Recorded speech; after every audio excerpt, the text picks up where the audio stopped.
Welcome to the Moneyline Podcast.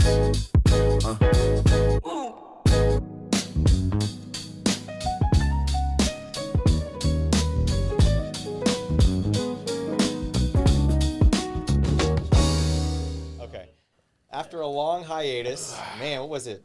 Is it 2 months? 2 months. A month? 2 months? Since yeah. the Super Bowl, right? Yeah, since Super Bowl. Welcome back to another episode. And Super Bowl's done. I don't even remember who we picked. I already forgot who won. Seahawks. Oh, the Seahawks. Sam did win. Darnold. Oh, we led all picked the Seahawks winning. Yeah, that's right. We all picked the Seahawks winning, and we all called it. So I think we all said Seahawks covering, which they absolutely Clearly did. did. I I think they won every quarter. Yeah, I think you're right. I think they did. I mean, We lost every number. they didn't. That's for sure That's true. true. That's very true. I did. But today I kind of wanted to talk about some stuff. We don't have a guest today, which is kind of good because I wanted to talk about it's rodeo season. As you know, there's a lot of people coming in town now. And I think what I'm thinking about now is World Cup. So what I was told is World Cup is going to be way worse than Super Bowl in Houston. They were expecting approximately 300,000 people. Because it's going to last longer also, right? It's I gonna don't know what the last duration longer. is. Yeah, but I think it's 2 or 4 games that are going to be played here. And the teams that are playing are really good, too. I think Germany's one of them. But how do you guys think that's going to affect? I remember Super Bowl affected everything. Traffic, reservations, and then that leads me to my next question.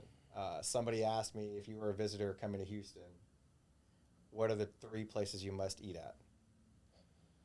It depends on your cuisine, That's your preference. Well, I don't know why you're looking at me, but You're the foodie. no, my list is too. Extensive. But you only have 3. Yeah, I know, but it's too wide range. I don't I like. think you need to probably specify a type of food. Well, that's what the person said. I don't care what type. I just want to try it. What would the 3 must tries be? If you're coming from out of town, so like Out of another the country. well, then I would suggest Texas barbecue at some point, and then name the top 3 Houston spots. So Because if all you don't, 3 if you come barbecue spots? if you come, no. Well, I'm saying if you're I going think to you come to Texas and you don't do our barbecue, then Yeah, you got to hit the categories. yeah, you have Okay. You got to do barbecue. You got to do Tex-Mex. Correct. And then you have to do like 100%. Asian. There you go. 100%. Asian or a Okay. steakhouse or Okay, so Steakhouse and barbecue's kind of same. let's- I feel like you can do a steakhouse anywhere. True. But Texas Okay. barbecue is very specific. So let's talk about those 3. You said barbecue, Mexican, and Asian. food. Or seafood. Yeah. Or Okay. seafood. Texas, Houston seafood for Okay. sure. So the barbecue, what would be your pick? Houston. Remember Houston. I mean, I don't know. I think I would say where I wouldn't go rather than where I would specifically go. Yeah, I wouldn't do like good company Right. barbecue. I wouldn't good do. company? Or Dickies or whatever that Oh place my is God, called. that's a franchise. Yeah. You Yeah. don't No. do any of those. Rudy's, none of Yeah. those. You can do Truth, terrible. I think Figs, Truth, Figs, Pinkertons is good. Pinkertons. Yeah, I've heard Pinkertons Pinkertons is really good. Yeah. When Terry Black's opens, for Terry Black's being a chain, I'll tell you what. Terry Black's does good food. They do good food. Good. Somebody at a party had Pit Room, and they have one by Pit our Room's house good. now. There's Pit Room one- is really I've never good. I had don't Pit know. Room. Is that a chain? I think there's a couple of locations. There's a I don't few. Isn't Yeah. Truth a chain? No. know. There's only 2 Oh, Truth. okay. The original, like in Brenham, Okay. and then this one here. Okay, Mexican. This is Tex-Mex, not Mexican. Right, yeah, Tex-Mex. true. Yeah, Tex-Mex. Tex-Mex. Tex-Mex. Okay. Lupe Tortilla is a I solid. I would was gonna say- say Yeah. that. It is For a being a franchise, People but really like ninfas and That is a Houston is Yeah, Ninfa's is a institution. Houston original, right? It is. I'm El Tiempo. Meh. same. Yeah. I would probably think- say Lupe, Ninfas, then maybe El Tiempo. I like Papacitos. And Papacitos is a chain. I hate to give Yeah. any of the Papa. Notice I didn't say Papa's barbecue. I noticed that, No. I mean, I wouldn't have said that either. but you'll say Papacitos. Yeah. Mexican food. I think they do a really good job. Papa Do's? I'd rather do Papa Do's. I was gonna Yeah. say. Well, Like, I all hate of to give the Papas any more credit, but they Any do more money. any more money, right? Because I feel like they kind of cornered a market. They have a really good style of food that when they choose it, they do really well at Yeah. it. They're the McDonald's of real food, right? And but I think Papacitos is really good. I think they're decent. So that would be your Mexican food? No, I think actually Lupe Tortilla. I love how all of us are think that's the. But I think that they've done something that they've figured out a way to cater to the masses. They make really good food well over. Those fajitas are very limey. I love it. It's too limey for me. Too limey? I thought you said you liked it. No, I would take Papacito's fajitas over Lupe tortilla. Really? Yeah. Because See, they but give you butter too. But it's their enchiladas and yeah.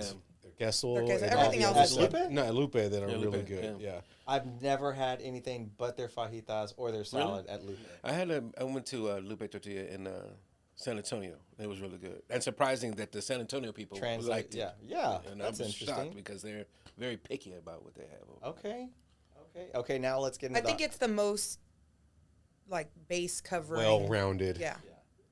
Pound for I pound. mean, so I want to ask a question about this is, we're saying that in this, because I don't believe that Lupe Tortilla has better Mexican food than a hole-in-the-wall Mexican Right. joint. No, for Right. sure. So we're not trying to say, compare upscale food No. compared No. to... I don't think it's upscale anyway. I just think it's easier It's access. easy. Lupe Tortilla is definitely upscale I agree. compared to what you eat. Let's say if I'm going to go get a very good plate of Mexican food and I'm in San Antonio, I'm not going to go to Lupe Tortilla just because I'm hungry. I'm going to go to the spot around the corner. Yeah. It's a little hole in the wall that has very good burritos. Well, even then though, I Enchiladas can't and think of a stuff. Mexican food place here that I'd be like, oh, you have to try that Tex-Mex spot. Yeah, Here. it's well, that's why we say everybody's Lupe is the most Mi well-rounded. sombrero. I was gonna say Mi mi sombrero or yeah. La Mexicana. We said them. Yeah, I think- La Mexicana is hit or miss, and they've gotten super proud of their Yeah. prices. See, my thing is, Very I'm proud. not really crazy about their enchiladas. So Yeah. Is that the one that's around the corner, Mexicana? No, that's in the Montrose? one in Montrose. I think but you're right. The mi sombrero is the only one I can think of that. And that's a hole in the wall. Yeah. Okay. Okay. Hardest one for me is Asian. They're so good. I have one place that Lou's gonna yell at me if I say it. It's gonna be like Mize or something. No. My favorite, and I think it's just because of the variety and everything that I've always eaten there was good. At least to me, it was good. Is Tan Tan. Tan Tan's good. Tan Tan is is good. like the generic. There you go. There's Lupe tortilla. 500 things on their menu, and you know, It's like the buffet, but it's plates. yeah, they're gonna do it. The standard is there. Yeah. It's a 6 across the board. it gives you a little bit Nothing like is a 10, Vietnamese and but it's- Chinese, and it's got a really vast Yeah, menu. You know, What'd that's you say? basically what we're saying. We're suggesting. It goes back to the reason I chose Lupe Tortilla is because we want to give them a good quality, decent environment, With enough options. enough options, Yes. right? So that's the reason we're selecting. Because if this you're place. gonna can say vouch like, for it. oh, you should go eat like, specifically tripas or like some Yeah. off the wall shit, I'm Yeah. gonna send you to one spot to get that. Right. I don't know what else they have there that's good. But Yeah. if you're just coming to visit, I'm gonna give you what something was the that name of this place? blankets. Tan Tan. Tan Tan. I've never heard of it. Okay. Vinny, what are your thoughts? I'd probably do something like, I'd go with like a dim sum type place Okay. where you can get like a variety of things, because you can go get pho at a lot of different places or whatnot. So I'd probably do Ocean Palace or Fung's Kitchen. Yeah, because not a Something lot like of people. that. It's something different to do on a weekend morning or afternoon. Yeah, it's good for like a big, a family style. That's a true. lot of It's food on the it's table. a unique experience, I think, for a lot of people. I was gonna say, what would you say? You never even said. Winky. Winky's really good. Is that But that's like, they do, again, something super specific Yes. there that What- I what do they only do go there? eat there. They do roast pork or roast duck. They do it really well, so I only eat that there. I Little wouldn't- small place in yeah. Bel Air, so it's Okay. like in, The hole in the wall. Chinatown. So Yeah. you let me ask you, would you suggest that to somebody out of the country? Yeah, if I'm like, do you like roast pork? Do you Oh, like okay. roast duck? Roast duck, yeah. Are you That's what craving you these like. things? Go Yeah. go here to get that. Or Do crowned you just seafood. want like a noodle soup? Or, Right. And the thing with Asian food is like, yeah, crown seafood. There's a lot of like banquet style Yeah. Asian spots here. So, I think a lot of people are used to ordering their own dish and they eat that dish. But Asian food is all family style. So when you order a dish and it's like a fish, Massive. it's a whole ass fish. Right, Yeah, right. you have get a that- big And lazy that comes Susan. on a lazy Susan. Everyone just shares, the whole meal. So you can have like 6 courses, and you get like a veggie, 2 proteins, a soup. do a king crab. You know what's funny is Not that- everyone got thinking about- $1,000 to drop on. right. Should drop on Yeah, one one crab. crab. Yeah, a 10-pound crab. No Yeah. shit. I was thinking I don't have in Houston an experience that I would suggest that I have that you go and sit at. My process for Chinese food now currently is I order it, pick it up, and bring it home. I can't even name a restaurant that I wanna that I even go and Gotta sit go down to Bel Air, dude. and go and sit down and eat and order food and then get Yeah. Chinese food and eat, right? First off, you have to speak Chinese. The spot I really like, you probably have to speak Korean. The spot I really like is 888, but I don't eat there. I get the food because the food is good there, but it's not like I go in there and take my You're talking about family- like a General So's. He's talking about like American-born yeah, Chinese yeah, food. I gotcha. Yeah, Like the Tex-Mex. It's not Mexican. right. Yeah. I don't even think y'all like Chinese food. Yeah. That's not Chinese food. I went to China. I'm talking. No, about- I do. We like Yeah, we yeah, like you that really kind of do, Chinese. yeah. food. Yeah. There's actually a Yeah. bomb spot in Austin called Three Gorges. Where is it? It's in, it's North Austin. It's like right off of 183 near 35. It's like super authentic. Like What did we shit you have would that was never like get. super spicy? It's like cumin lamb or something. Yeah, It's so ooh. good. I don't know if somebody offers you some dragon, tiger, phoenix stew. Would you Oh eat yeah, that? yeah. You'd eat that?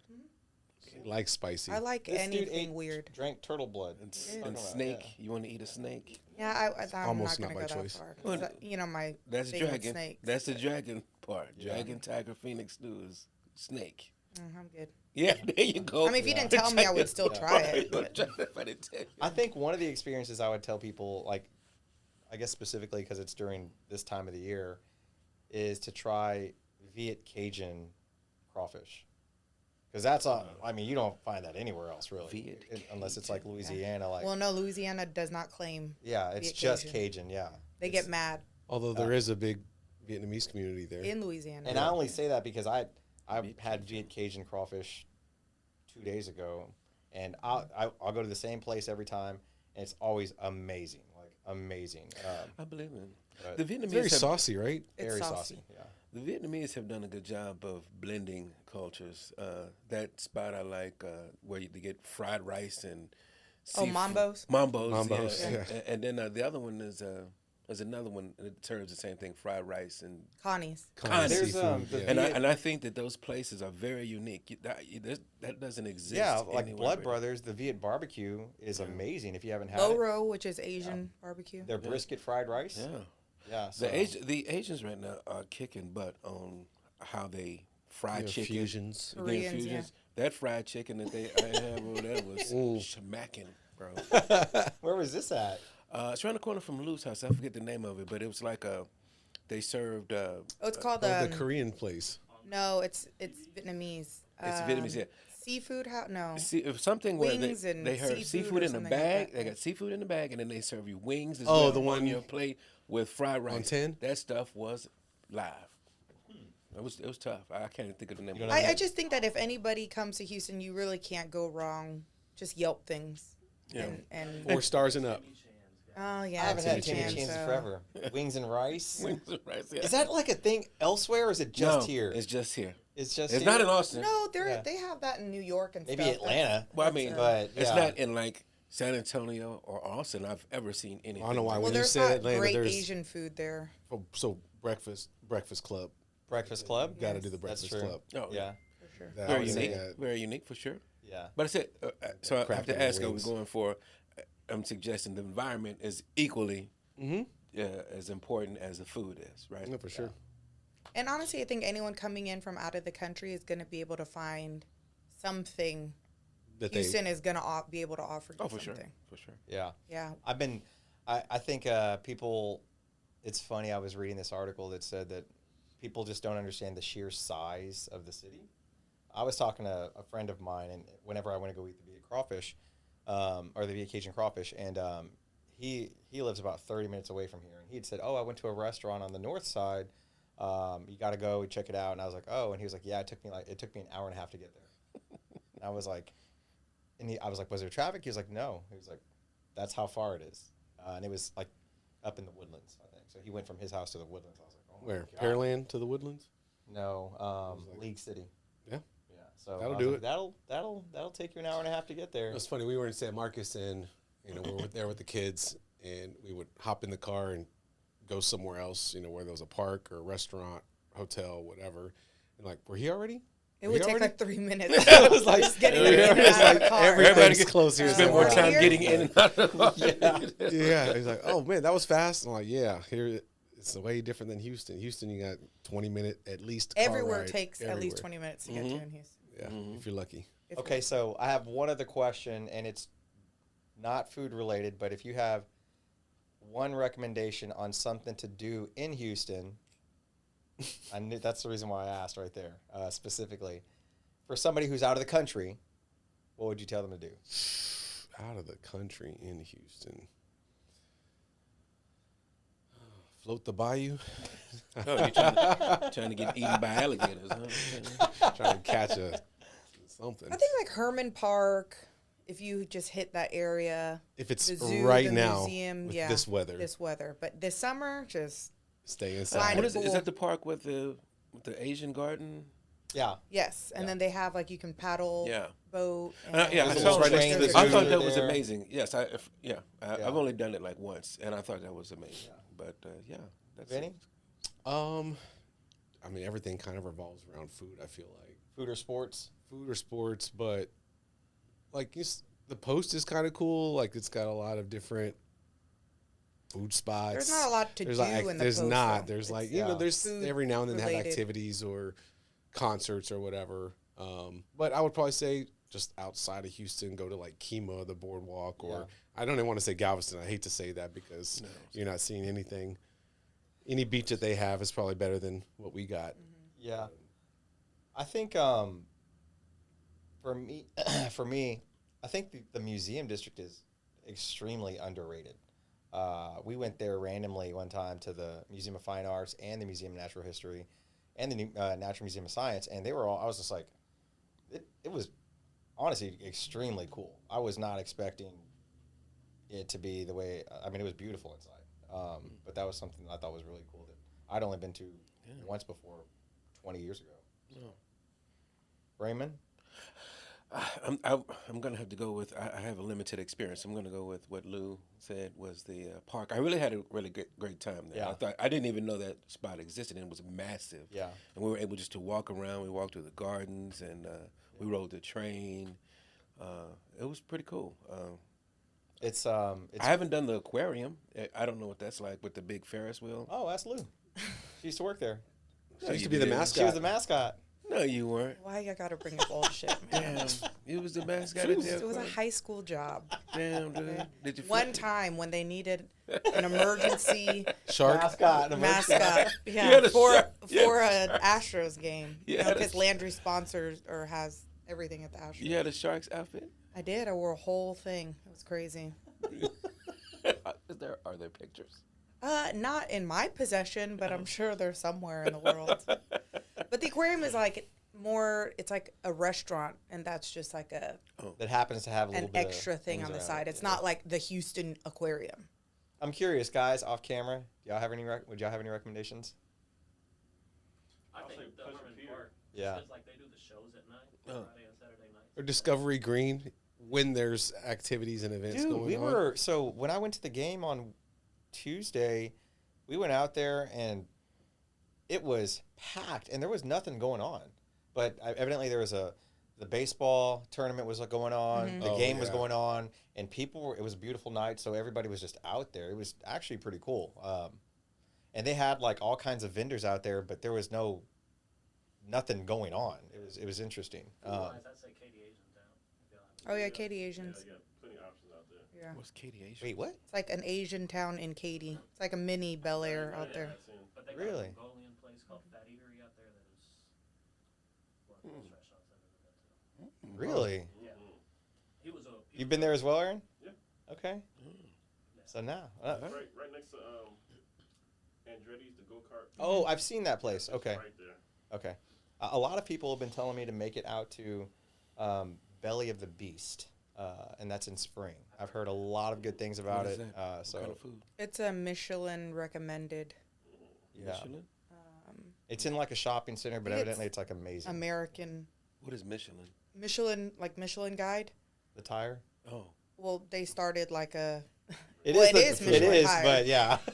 But they have a guide for food, Oh. and it started back in the day to like help people distinguish what was good. But if you get a Michelin star, it's like the hardest thing to do. Very hard to do. Yeah. Oh. So interesting. So Surprised moving. nobody said the Galleria. Why would you Wow. go? Everybody paused. Sure. We were like, When's the last time you were at the Galleria? I don't know. But I think it'll be. Look, I I wanted think to it's go to much like Galleria. anything. Everybody should experience it. It's amazing to get out there and see it one time. Like, damn, they live wild out here. Yeah. It's massive. That's the largest mall I think I've ever seen. It's huge, yeah. You gotta get your steps in, be ready for that. It's funny too because I didn't realize I didn't know this until I guess we talked about it, Kelly, but they're building a St. Regis hotel here and residences and a Ritz-Carlton residences and hotel. And I mean those are massive, along with whatever that other place that McNair is building in the Galleria area too. So those are like 4 big places that they're building, high-end luxury places. So it's interesting to see it all come through. But moving along to law, I wanted to talk to you guys about something we all talked about this week, scaling. What are your thoughts on scaling? What are the pitfalls? What are the growth issues? What do you guys think about the topic in general, right? Well, I'm always going to err on the side of caution. I want to make sure that our quality does not wane as we scale up, right? I know we had this conversation, I think, with Nestor once, and I want to make sure. I like the fact that most of our reviews read that our communication was well, that our clients are very happy with the results, and they always felt like they could get someone on the phone when needed. My fear is such that, and I think that everybody's pretty much, competent at their different fields and parts that they're handling, right? I don't want us to start scaling up and then all of a sudden we have, not everybody can handle every job at the speed and competency that we have, and the quality that we get may suffer. That's my fear. Yeah. And that would be the only thing that I would say. I think that's a valid fear. I think that's also to be expected. You will lose a little bit of quality. I mean, it's just part of it's part of Yeah, just think the model. standardization is the key to kind of defeating that. It's just making a standard and adhering everyone to like, this is what we expect of it. And, you can't really be individualized, because then you have to hold those people accountable for doing it that way. And so in order to try to keep client satisfaction up, it's like, this is how we do it across the board. I think when you instill the culture at the beginning with the people and bring in the right people, I think that's the trick. And I think that part, I think that we've gotten lucky here in recent days that the talent that we're bringing in, kind of like, I don't know what Chick-fil-A does to hire these people that Pay them more. Huh? They pay them more. Is that what it is? They get these people. Just like Buc-ee's. They pay them more, I yeah. don't know what that is, but we need to I think we've gotten pretty good at recently at having a team that I believe is getting stronger. And the stronger team, you could do more with. I agree. And so my fear is with the scaling, Yeah. there's going to be some shakiness. I agree. But, Vinny? There's always going to be growing pains, yeah. I mean, I agree with Ray. You don't want the service to get diluted. And, yes, you can have a kind of standardized process, but in our industry, not to sound cliche, but every case is different in its own right, and they're all unique. Every client is different and has different needs. And so making sure that everybody can adapt to those different clients on a daily basis while sticking to those standardized policies can be tricky. But it's, again, something that starts from the top, trickles down, and, I think as long as all of us are on the same page, as long as everybody's on the same page, and works toward that same goal, I think there's always going to be growing pains. There's fear that comes with change and, adding on and trying to scale up. But I think it's one of those necessary things if you want to, make some moves and get to somewhere you haven't been before. Yeah. What's that saying? If you if you want to get to somewhere you've never been, you must do things you've never done. So, Murder. Lou, what are your thoughts on it? I just said, I mean, it's,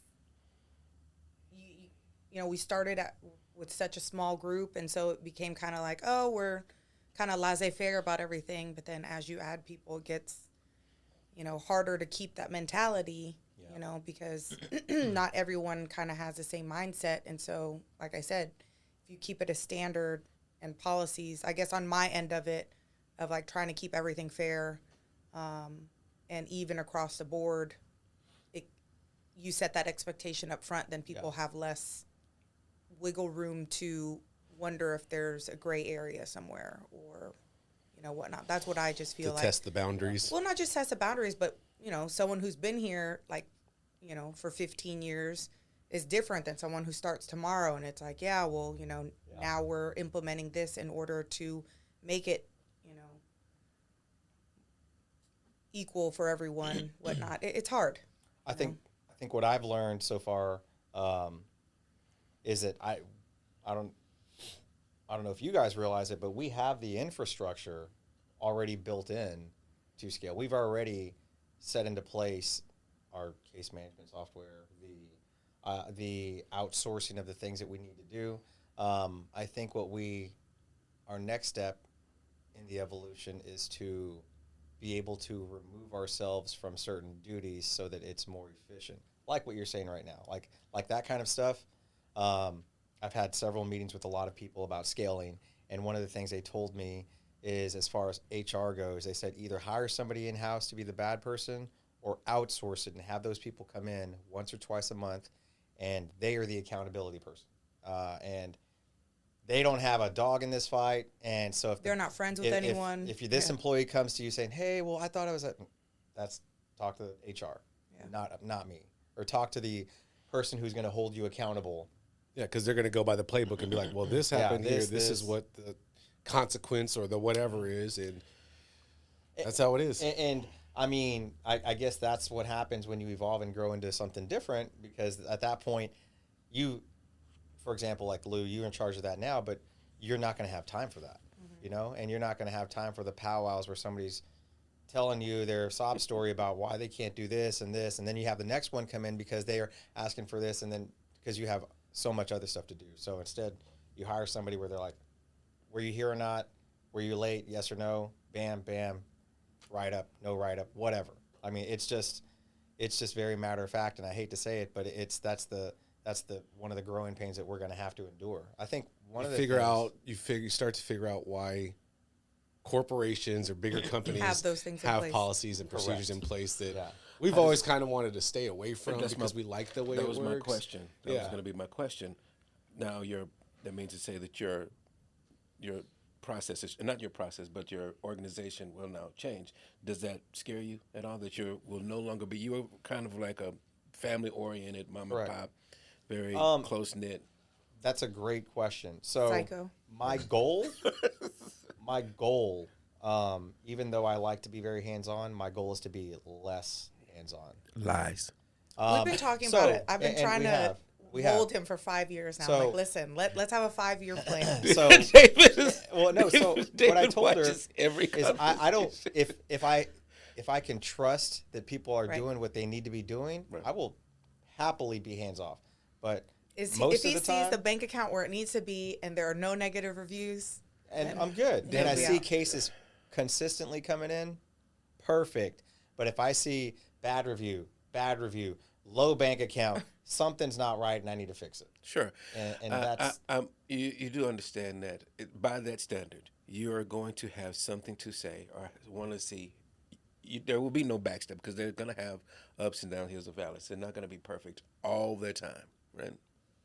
yeah. No, I understand that, but I think again, this goes back to what I told you before. Metrics are metrics. Numbers don't lie. Right. So when there is enough cases coming in, there are no hills and valleys.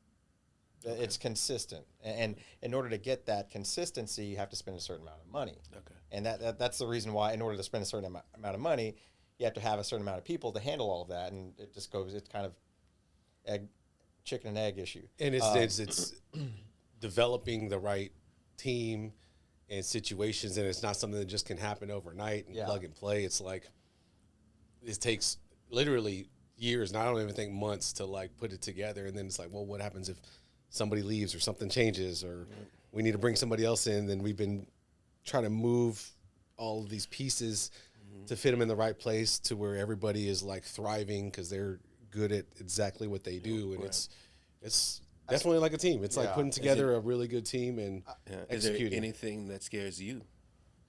No, I think if failure, that's always been what scares me. But I think I've talked to 3 different people, and I'm having a lunch today with a 4th person about it. But every single person has told me we need to explore using AI to remove, and this is for better or worse. They said to remove, like the need to have to add whole employees, and they were telling me that they've used these AIs, this bot that basically is, they said replaced an entire person because they took the this was for a pharmacy. They took the order, they filled the prescription, they set it up for like everything that a human did. This bot, and they said they paid $15,000 for this bot one time, and the bot is only getting smarter. And for them, they just do it, and it was more efficient. He was like, they don't call in, they don't ask for days off, they don't ask for vacation time, and he was like, best thing I ever did. And he was like, and now we're exploring how to purchase more bots for more things in our office. He was like, we can't replace everything. He was like, but this is how it will benefit employers. And not even something I thought about. So I don't know how that would work here or in a firm like this, but it's something that I encourage any attorneys out there who are, all 2 of y'all that may be listening, if you have any bots, I'd love to hear about how they're helping you guys out. So in a sense, AI has changed everything, everything for better or worse. Yeah. And I think that's kind of where this is going. Is a lot of this is going to end up being automated, and for us, it's a lot. I mean, it's a lot of reading, it's a lot of writing, and a lot of that will be taken. Yeah, I think it can be more those for things efficiency. yes, but I still think you need human aspect. Because I agree. Case clients intake, just want to talk. I don't think that's going to... Yeah, we know in this field that when people call upset, a lot of times it's, let me hear you out. Yeah. Vent your frustrations to me, and then let me tell you how I think we can fix it or what we can do to make you feel better. Mm-hmm. And I'm sure a bot can try to do that, but, you know. I got caught on a bot I didn't even know was a bot. On an insurance call? Yeah, I was talking to this person for a tough 5 minutes. Dang, I got played.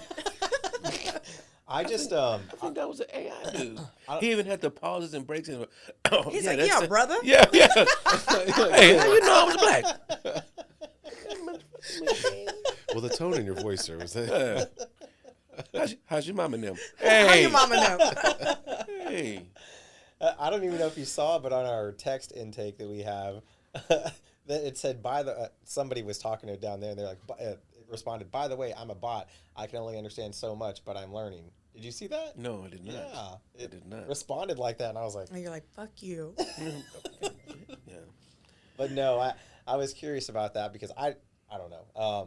I'm sure in certain ways, processes, it can make things efficient. Mm-hmm.